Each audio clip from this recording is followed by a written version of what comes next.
పెడతారు తల్లి. పెట్ట పెట్ట ఇక బైబుల్ ఉన్నదా లేదా నాకు చదువురాదు కానీ అప్పటి నుంచి అయితే బొట్టు చదువుకున్న పాస్టర్లు అయితే దేవుడు వారి నుండి మనం ప్రత్యేకంగా ఉండమంటున్నాడు. అంటే దీని అర్థం మనం బొట్టు పెట్టుకున్నట్లయితే వారికి మనకి తేడా ఏముంది? క్రిస్మస్ కి ఏం చేస్తారంటే ఒక చెట్టు ఉంటది ప్లాస్టిక్ ది, దానికి మంచి అలంకరణ చేస్తారు. ఎక్కువలు కాబట్టి మనము తక్కువ మళ్ళీ ఎక్కువలు మతాన్ని మాత్రమే సామా నువ్వు ఒకటని చెప్పవు, చెప్తావా? చెప్పవు. కన్నీటి ప్రార్థన చెయ్యమని చెప్తాడు. కన్నీళ్లు విడుస్తూ ప్రార్థన చేశాడంటే మనం కూడా కన్నీటి ప్రార్థన చేయాలండి. చాలా మందికి కన్నీటి మనం ఎవరం? హిందువులం. జై శ్రీరామ్ గట్టిగా. జై శ్రీరామ్. ఓకే చెప్తాను. అమ్మ అసలు జై శ్రీరామ్ అన్నదంటే ఆమెకు హిందుత్వ లక్షణాలు ఉన్నాయి కాబట్టి జై శ్రీరామ్ అన్నది. అమ్మ పోవద్దు అని నేను చెప్పట్లేదు, అది ఆమెకి ఎలా అనిపించిందో నాకు తెలియదు. ఇప్పుడు నువ్వు గుడికి పోతున్నావు, ఒక పాస్టర్ వచ్చి గుడికి పోకు అంటే నువ్వు మానతావా? నువ్వెవరో నాకు చెప్పడానికి అంటావు, పాస్టర్ అయినా ఎవరైనా. ఇప్పుడు నేను నువ్వు పోకు అంటే అది కరెక్ట్ కాదు, కానీ నీకు అర్థమయ్యే విధంగా చెప్పాలి నువ్వు ఎందుకు పోవద్దు అన్నది. అర్థమైందా? సరే అమ్మా, ఇప్పుడు నేను మీకు ఏం పెట్టాను? మీకు అందరు ఫస్ట్ అమ్మ నా పేరు సుధా. జై శ్రీరామ్ చెప్పండి ఒకసారి గట్టిగా. జై శ్రీరామ్. సరే అయితే ఇప్పుడు నేను మీకు అందరికి ఏం పెట్టాను? బొట్టు పెట్టాను. ఎందుకోసం పెట్టాను బొట్టు? బొట్టు ఎందుకోసం పెట్టాను? మనం ఎవరం? హిందువులం కాబట్టి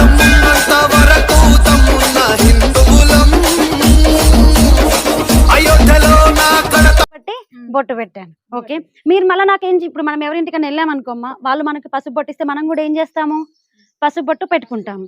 సరే అయితే ఇక్కడ ఒక అమ్మ ఉంది, ఆ అమ్మకి నేను కొన్ని క్వశ్చన్లు అడుగుతాను. అమ్మ నువ్వు ఫీల్ కావద్దు, నేను చుట్టాం అంతే, ఓకేనా? పసుపు కుంకుమకు ఒకళ్ళు భయం పడతారు, ఎవరమ్మా వాళ్ళు? ఎవరు భయం పడతారు తల్లి? చెప్పు. క్రైస్తవులు భయం. నువ్వే భయం పడతావు ఎందుకు? నీకు బొట్టు పెట్టట్లేదు నేను. ఎవరు భయం పడతారని ఇంట్లో వినిపిస్తావు. భయం పడతాం. క్రైస్తవులు భయం పడతారా? ఎందుకు? ఎందుకంటే ఇక మా మతం మాకు, మీ మతం మీకు. అంటే బైబిల్లో ఎక్కడన్నా బొట్టు పెట్టుకోవద్దని ఉందా? అంటే అడుగుతున్నా. పెట్టుకోవద్దంటే అది అప్పటి నుంచి ఉన్నది, పెట్టుకోవద్దు. కానీ బైబిల్లో అయితే లేదు. ఇక బైబుల్ ఉన్నదా లేదా నాకు చదువురాదు కానీ అప్పటి నుంచి అయితే బొట్టు పాస్టర్లు అయితే దేవుడు వారి నుండి మనం ప్రత్యేకంగా ఉండమంటున్నాడు. అంటే దీని అర్థం మనం బొట్టు పెట్టుకున్నట్లయితే వారికి మనకి తేడా ఏముంది? లేదు కదా. మనం బొట్టు తీసేసినట్లయితే మనం దేవుడికి బిడ్డలు ఉంటారు కదా, వాళ్ళు చెప్తారు. ఇప్పుడు మీ ఇంట్లో ఎవరైనా చదువుకున్న వాళ్ళు ఉంటారు కదా, వాళ్ళు చెప్పారా మరి బైబిల్లో ఎక్కడ లేదు అనేసి? ఇక మాకు అప్పటి నుంచి మా తాత ముత్తాల నాన్న నుంచి మేము క్రైస్తవులమే, ఇయ్యాల కాదు. తాత ముత్తాతల నుంచి అంటే వాళ్ళని కూడా పాస్టర్లు మారిస్తేనే మారారు, వాళ్ళంతటా వాళ్ళు ఎవరు మారరు కదా. అయితే అమ్మ మీకు ఒక విషయం చెప్తాను వినండి. అమ్మ ఒక మాట చెప్పింది, ఎవరు భయం పడతారు పసుపు బొట్టు కంటే? మా క్రైస్తవులం భయం పడతాం, మా పాస్టర్లు భయం పడతారు అని చెప్పింది. అది 100% నిజం. ఓకే, ఎందుకు అంటే మన దేవీ దేవతలను ఎక్కడ చూసినా మీరు అమ్మవార్లను చూడండి, గుడిలో పెద్ద బొట్టు పెట్టుకొని పసుపు పెట్టుకొని నిండారుగా అలంకరించుకొని ఉంటుంది. అమ్మవారిని చూస్తేనే మనకు ఒక రకమైన సంతోషం అనిపిస్తుంటది. అలాగే మన హిందువులకు ఎక్కడైనా చూడండి, గుమ్మానికి తోరణాలు ఉంటాయి, మామిడాకులు ఉంటాయి, బంతి పూలతోటి అలంకరణ చేసి ఉంటాం మనం ఏదైనా పండగలు చేసుకున్నా ఏది చేసుకున్నా. కానీ ఈవెన్ మీరు ఒక చర్చికి ఎక్కడికైనా వెళ్ళారనుకోండి, చర్చిలో ఎక్కడైనా మీకు మామిడాకులు కానీ తోరణాలు కానీ కనిపిస్తాయమ్మా అని అంటే అవి హిందువుల సాంప్రదాయాలు కాబట్టి వాళ్ళు ఆచరిస్తారు కాబట్టి మేము ఆచరించామని ఉంటారు. ఓకేనా? ఇంకొకటి ఏంటంటే అమ్మ, మామిడి తోరణాలకి భయం పడతారు. ఇంకొకటి ఏంటంటే పూలకి భయం పడతారు, పసుపు కుంకుమకి భయం పడతారు, మన ప్రసాదం తినమన్నా భయం పడతారు. కానీ మనం ఏంటంటే వాళ్ళ ధైర్యంగా వెళ్ళి తినొస్తాం. ఎందుకంటే వాళ్ళు ఇంకొకటి ఏం చెప్తారంటే యెహోవానే ఈ సృష్టికర్త అని చెప్తారు. ఈ సృష్టిని సృష్టించింది ఎవరు? యెహోవా అని చెప్తారు. అంతేనమ్మా? అంతే చెప్తారా? ఇంకేమైనా చెప్తారా? బైబిల్ వాక్యమే కదా. బైబిల్ ఎవరు సృష్టించని చెప్తారు ఈ సృష్టిని? యెహోవా తండ్రి సృష్టించండి. ఓకే అమ్మ, మన ప్రకారం మన సృష్టి ఎవరు సృష్టించారు తల్లి? మన దేవుడు. మన ప్రకారం మన సృష్టి మన దేవుడు, వాళ్ళ ప్రకారం వాళ్ళ యెహోవా సృష్టించిండు. అయితే మన దేవుడు సృష్టించిన దాంట్లో మనం ఉన్నాం కాబట్టి మనకు దేవుడు ఈ సృష్టినే కాకుండా పూలను సృష్టించాడు, ఆకులను సృష్టించాడు, పసుపును సృష్టించాడు, కుంకుమను సృష్టించాడు. కాబట్టి మనం అవన్నీ అలంకరించుకుంటాం. యెహోవా సృష్టించిన ఈ సృష్టిలో ఉండి వాళ్ళు వాళ్ళ దేవుడు సృష్టించిన పూలని ఆకులని కుంకుమను పెట్టుకోవడానికి భయం పడుతున్నారు. వాళ్ళ దేవుడు సృష్టించిందే వాళ్ళు పెట్టుకోవడానికి ఏం చేస్తున్నారు? భయం పడుతున్నారు. ఓకే, ఇప్పుడు మనం చీర కట్టుకొని హుందాగా గాజులు వేసుకొని బొట్టు పెట్టుకొని ఇట్లా లక్ష్మీదేవిలా కనబడితే తప్పు. ఓకే, పాశ్చాత్య దేశాలు ఏం చేస్తే వేరే దేశాల్లో చూడండి పొట్టి పొట్టి డ్రెస్సులు వేసుకొని బికినీలు వేసుకొని చిన్న చిన్న వేసుకుంటారు కదా, డ్రాయర్లు వేసుకుంటే అది కరెక్ట్. అది ఎడారి మతాల్లో ఉంటది కాబట్టి అది కరెక్ట్. మనం ఏం చేస్తాం, భారతీయ స్త్రీగా సనాతన ధర్మంలో ఎలా ఉంటది, నిండుగా చీర కట్టుకోవాలి, బొట్టు పెట్టుకోవాలి, పూలు పెట్టుకోవాలి, గాజులు వేసుకోవాలి. ఇలా చేస్తే తప్పు. వాళ్ళు క్రిస్మస్ కి ఏం చేస్తారంటే ఒక చెట్టు ఉంటది ప్లాస్టిక్ ది, దానికి మంచి అలంకరణ చేస్తారు.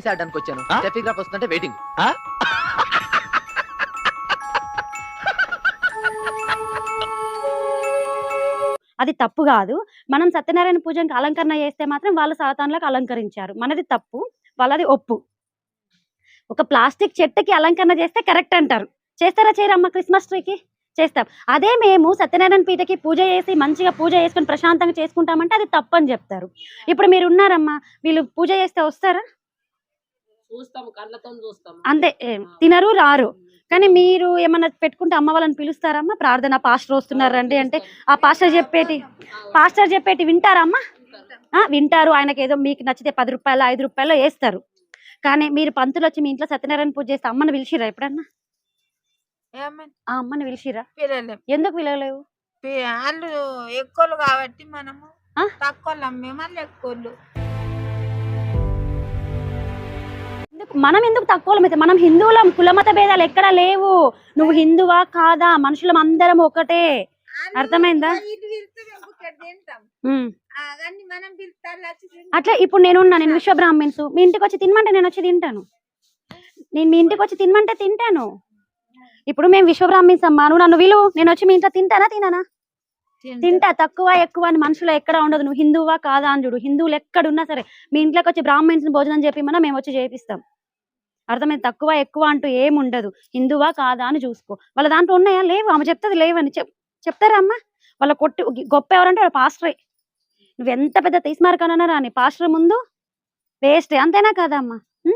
నేనా నీకేదో తెలియక, మీ అమ్మ నాన్నలకు తాతలకు తెలియక మతం మారారు. ఎందుకు? అప్పట్లో మాలాగా ఊరూరు తిరిగి చెప్పేవాళ్ళు లేరు.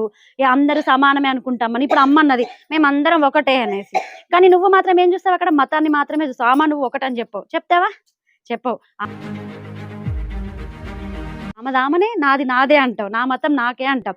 కానీ సంతోషం ఏమైందంటే నువ్వు జై శ్రీరామని చూసినావా? అసలు రామనామం నీ నోటితో వచ్చిందైతే అదృష్టం తల్లి. నువ్వు ఎన్ని జన్మల పాపాలున్నా పటాపంచలు అయిపోతాయి, అంతే ఇక అది. అయితే అమ్మా, ఇంకొకరు ఎవరన్నా వచ్చి ఆమె మారింది కదా నేను మారుతా అనకండి. కష్టాలు ఎప్పుడూ పోవు. మతం మారితే కష్టాలు పోతాయా?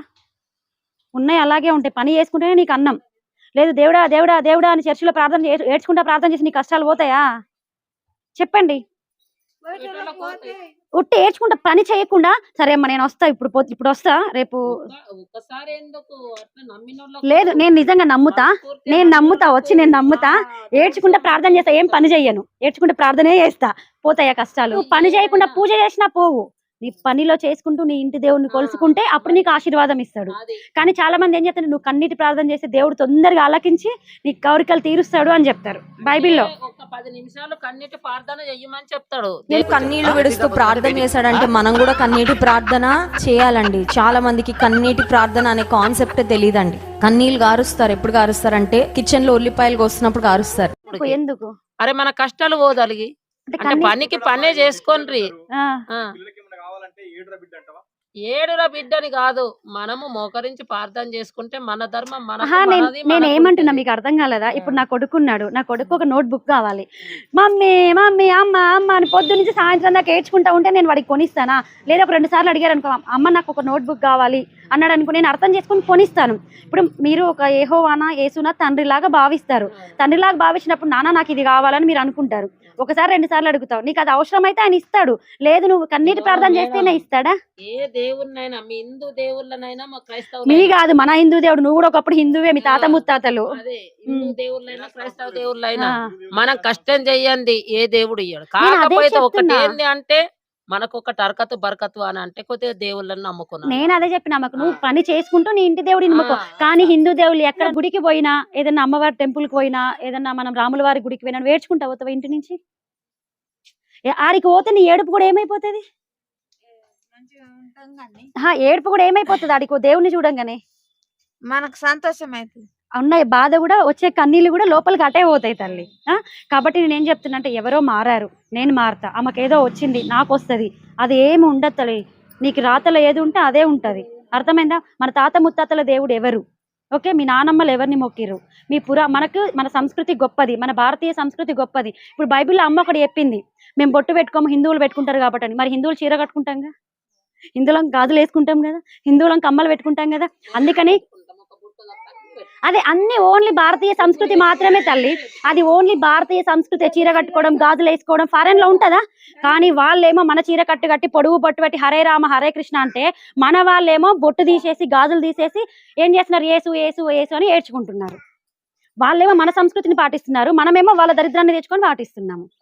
అర్థమైందా అమ్మా? అది మా దేవుడు మాకే గొప్ప, మీ దేవుడు మీకే గొప్ప. మా దేవుడు అని కాదు తల్లి, మన భారతీయ దేవుడు, మన సనాతన ధర్మంలో ఫస్ట్ నుంచి ఉన్న దేవుడు అది. నేను మీకు విమర్శించట్లేదు. ఇప్పుడు శారీ ఎవరిది? మా భారతదేశందే కదా, మా హిందువులే కదా, అయినా మీరు కట్టుకుంటున్నారు కదా. ఇప్పుడు మీరు ఎడారి దేవుడిని మీరు నమ్ముకుంటారు. ఇప్పుడు ఎవరు యేసుని ఏమంటారు? ఇజ్రాయెల్ దేవుడు అంటారు. అక్కడి నుంచి వచ్చింది మన దేవుడు కాదు అని చెప్తా ఉంటారు. అక్కడ ఎట్లాంటి బట్టలు వేసుకుంటారు? ఓకే, చిన్న చిన్నగా వేసుకుంటాం. కానీ మన భారతదేశంలో ఎట్లాంటి మనం ఓన్లీ చీరలు కట్టుకుంటాము, లేదా లంగా ఓని వేసుకుంటాము, లంగా బ్లౌజులు వేసుకుంటాము. ఇప్పుడు ఫారెన్లో మీరు చూసారో లేదా, ఫారెన్ వాళ్ళందరూ నిండుగా లంగా ఓని వేసుకొని పొడుగు బొట్టు పెట్టుకొని పూలు పెట్టుకొని చూసుకుంటున్న వీధిలో మట్టి హరే రామ అనుకుంటూ వెళ్తూ ఉన్నారు. మన వాళ్ళు ఇక్కడ ఏం చేస్తున్నారు? చిట్టి పొట్టి డ్రెస్సులు వేసుకొని చర్చిలో ఉంటున్నారు. భారతీయ సంస్కృతి మన విదేశీ సంస్కృతికి మనకి తేడా ఏంటంటే తల్లి, మనది చాలా గొప్పది. ఎవరు వచ్చినా మీరు మతాలు మారకండి, సరేనమ్మా? అందరూ ఒకసారి జై శ్రీరామ్ చెప్పండి. అమ్మ జై శ్రీరామ్ గట్టిగా. జై శ్రీరామ్. ఓకే.